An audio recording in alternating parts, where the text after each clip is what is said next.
Now, isn't this just the clearest 4-3-3 you've ever seen in your entire life? There's the front three for England. There's the midfield three with Elliot Anderson in the pivot, who I'm going to cover in great detail in this game because of the quality he's shown. The back four, very spread, very wide. The fullbacks being the sole source of width, really. I know Noni Madueke is far right, as you can see in this picture, but he will eventually come inside to form a very narrow front three to allow Reece James to overlap on the outside of him. And the thing I'm going to be really critical of when it comes to England is that we, for a major footballing nation, maybe have the worst tactical understanding of anyone. Like, we seem so far behind. And if we can't create chances through verticality, through direct passes up to the front, through getting the wingers in as much space where they can cross the ball into the box, then it doesn't feel like we have any other idea of how to play football. We don't have quality in the middle of the pitch. We don't have a way to keep possession of the ball. We look so scared of having to recycle possession in the middle of the pitch, in midfield, against an opposition shape, through their shape, in the middle, trying to find gaps, trying to move and create space for others. It's so out of our depth. It's so out of what we look comfortable doing. And that's just not a Thomas Tuchel issue at all. So I'm not going to be critical of him. And I need to stress that. It's an English culture thing. I firmly believe that we don't hold possession the way the Spanish do, the Portuguese do, the German do. We're just not built like that from a philosophical and cultural point of view. We are still a country that coaches the basics, and all we want to do is go direct into the forward areas as quick as possible. And we can't do that. We do nothing. And the outlier to that is Elliot Anderson, because as you can see here, there's massive gaps between centre backs and full backs. So what does he do? It's simple. It's nothing inventive. I'm not going to go too meta with the detail. He just moves to where the space is to receive the ball. He's in the pivot. He's moved that into this position between Ezri Konsa and Reece James, who's now occupying the width on the right-hand side. There's space there. He needs to receive the ball. He's vacated his space in the middle to get on the ball now, and he's got a clearer view of the pitch where he can use his passing. But what does he need? He needs movement from others. And does he get it? No. As you can see, he's had to go back to his centre back again. He's had to move back into his pivot position, and nobody else has moved. Nobody has dropped into his original pivot position. You've got Declan Rice and Morgan Rogers, who are mannequins at this point. They're not bothering to drop in, create space for the forward line, create space that maybe opens up a passing lane that they can receive it. That then means that one of those players have to drop into a position again that's been left vacated by another player making a movement. It's safe, it's static, and all it does is narrow up that Serbian shape so that that pass can go out into the wide areas, as I was just saying. Look, because you can see here, Ezri Konsa shaping up to Reece James, and that's it. Get it to the wide area and hope he can put a cross in. And England, to be fair, do try and swarm the box. As you can see here, there's an amazing central overload with Kane and the wingers, who are very narrow, then with Declan Rice and Morgan Rogers as well. But it's easily read. And a top opposition in the international game will not be scared of playing against that. They just won't. And I know we won this game 5-0, so it might just sound like I'm being so overly critical. I'm still watching some really, really poor levels of football, and I'm not going to be conned by the scoreline. 3 set pieces, one counter-attacking goal in the last minute against 10 men that resulted in a penalty. We played a really, really poor team that were awful on the day, that made so many basic errors in situations. Slight little bits that were promising that can be worked on that Thomas Tuchel, I think, will gravitate towards. Again, Elliot Anderson taking the ball on the half turn from the defenders. It's lovely seeing an English midfielder do that. Excellent. And he's going to be involved in a lot of the things I'm going to show in this video. Static from the midfield too, as you can see, that upright, not creating angles, and it's showing for it. But what you will get in this next slide is one player getting involved in play. Harry Kane simply just dropping in with his centre-back, having to track him. I think that's Milenkovic that's come up to engage him as he's dropped to receive that pass, a straight vertical pass from Elliot Anderson, who's looked to play forward into his feet. And now what happens? Gordon's going from out to in to exploit the space in behind. That's then asking questions of his marker. That then creates space out on this left-hand side. Kane dropping in into this position means he can play this pass across to Declan Rice. Declan Rice doesn't read it well enough at all, so he doesn't get the chance to get onto it and bomb up the field as we know he can. But then the ball goes back to Harry Kane, who's still in that deeper position. He still sees that there's space here for him to occupy. And look, he's turning onto his right foot now, as Serbia don't know what to do with his positioning.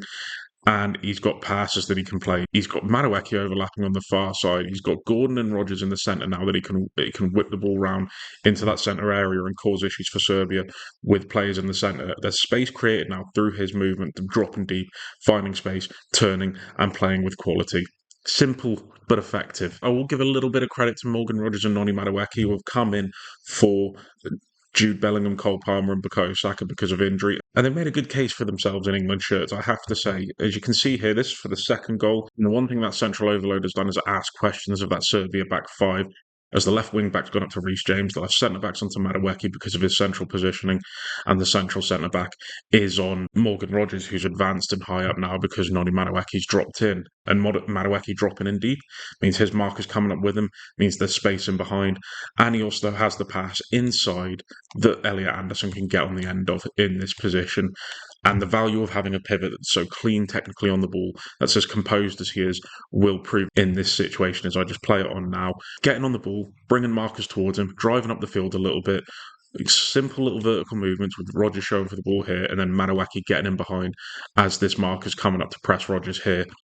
But this is individual quality based and it's fast paced. There is no plan B if this doesn't result in a direct attacking movement that can result in a clear goal scoring opportunity. What would then happen if this didn't break down is not that then you get Declan Rice hang back a little bit to show in this position. As you can see here, he's making a run forward into his own that he doesn't need to because Anthony Gordon should be attacking that space with Livramento on the outside of him. So if that attack breaks down, it's back to the centre-backs. It probably ends up back at Pickford. But take nothing away from Madueke and Morgan Rogers in this position. Lovely awareness from Morgan Rogers to take that touch and put it through the defender's leg. Madueke, who's got the pace because he's dragged his marker upfield to beat him now with clean acceleration, and he's through on goal and he produces a really good finish. And to be fair, Morgan Rogers' quality, I thought, at points in that game was excellent. His ability to roll his marker, turn, and get into a cleaner goal scoring or goal creating opportunity beyond his player after he's rolled him, or lovely little touches like that, just completely ruining him. Combining with Madueke, first class performance. He's one hell of a talent, Morgan Rogers. It's a shame that we have such quality in that position because you do wonder when everyone's fit where he fits in, and the answer is he probably doesn't. But I guess that just goes to show how quality some of the players are that we have in that position. That you look at a talent like Morgan Rogers and think, where does he fit in? And again, the value of a six, the value of a pivot that's technically clean, but also shows the other side of the game. In this action, as you can see here, winning the ball, stopping a counter attack, transitionally defensively, really good.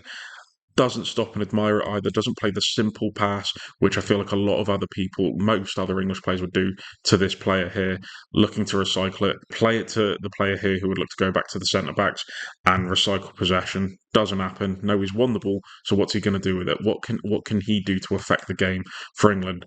Drives up the pitch. As you can see now, he's in the right half space, advanced, taken into a position where he sees there's space to move into. And now what can he do? He can play that ball through to Harry Kane. He can have a shot on goal from range if he wants to, or he can play it on the outside to Madueke. He's got tons of space. Bravery, quality, understanding of what the game needs at that time, awareness of space. Elliot Anderson produced such a complete midfield performance, and it's something that's lovely to see because we don't have enough English players that do it. And I think he's more than earned a place in the squad for upcoming international fixtures.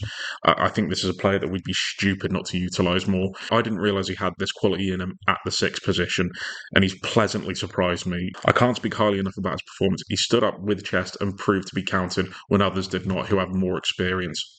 Their set pieces have been and will always be a weapon for England. Declan Rice having an outswinger because he's obviously right-footed, taking it from the right-hand side. So, what do we see from Harry Kane?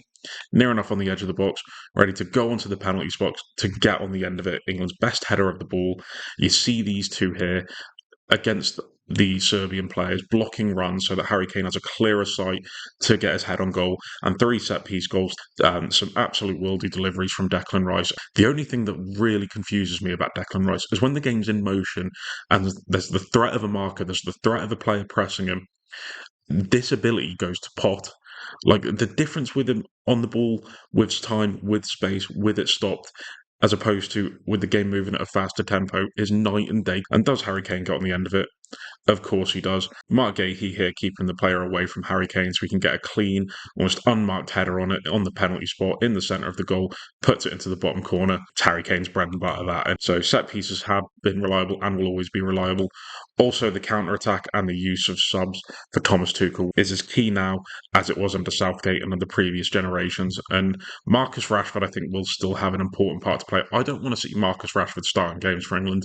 What I do want is him coming on 60, 70 minutes every game to terrorise defensive. Throw-ins come in now from Serbia. As you can see, his body's facing outwards. England haven't won the ball back, but what he's doing, he's just quickly jogging away while attention is elsewhere, while there's a set piece threat for Serbia. He's just jogging out of the box, ready to get into a position that when England turn the ball over, he can counter-attack and aggressively run up the pitch. So as you can see now, it's gone outside the box.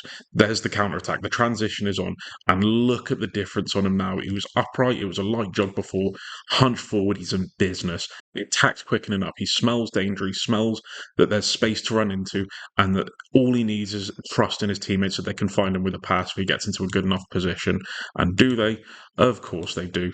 Look at him now with all that to move into as he's moving away from those two defenders in the rest defence for Serbia, and he can get the ball, drive up the field, links up with Ollie Watkins that then wins the penalty, which he calmly slots, and it gets the fifth goal for England. Two substitutes combining.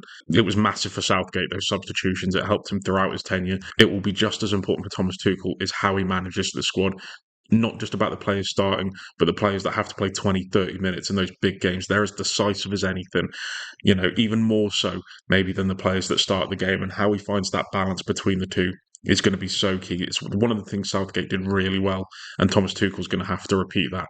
But I'd love to know what you guys think. Let us know down below in the comments. Like the video if you liked it. Subscribe if you want to see more. In a bit, lads.